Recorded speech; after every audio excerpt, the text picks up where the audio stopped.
The two-day Uganda-South Africa Business Summit, which has been taking place at Speak Resort Munyonyo, has closed with commitments to foster seamless trade between Uganda and South Africa.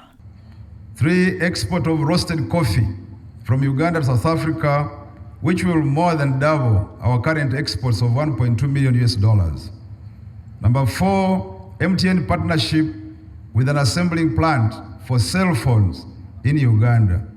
Number 5, expression of interest from South African company to invest in manufacturing of ammonium fertilizers using green energy, of which Uganda has plenty. Number 6, increase by 4-fold the tourist arrivals, including weekly charters from South Africa to Uganda. Presiding over the closure ceremony, President Museveni called upon South African investors to collaborate with Uganda so as to fully tap into Uganda's economic opportunities.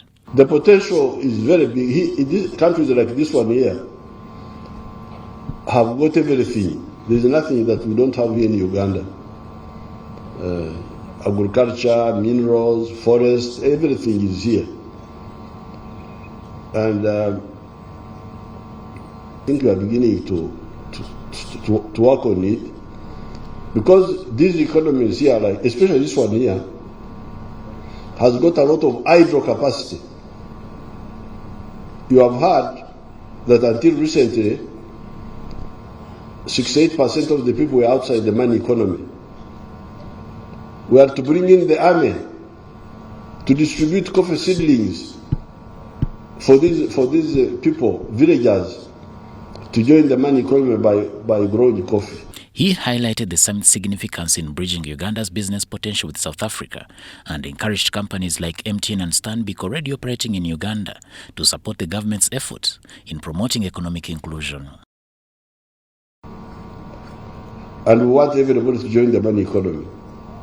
If all these join the money economy, we need to not benefit the telephone industry, the communication. Will they not ring more? If all these people join the money economy, will we not have more money in the banks? President Museveni also urged investors to add value to Uganda's raw materials, fostering an independent, integrated, and self-sustaining economy. The Minister of State for Privatization and Investment, Evelyn Anite, hailed President Museveni for creating a conducive business environment in Uganda. On his part, MTN Group's chairman urged the government of Uganda to reduce the cost of doing business, emphasizing its role in enhancing the investment climate.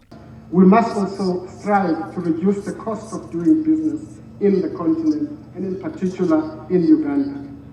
We have experience as MTN and many of the private sector players here, and you have experienced regulators who understand the investment environment. I think through that collaboration, we should continue to work in strengthening the investment environment. The closing ceremony witnessed the signing of memoranda of understanding between Uganda and several South African companies, including one between Uganda Industrial Research Institute and Hexagon Electrical Limited to manufacture transformers in Uganda, and another between Uganda Investment Authority and Invest South Africa.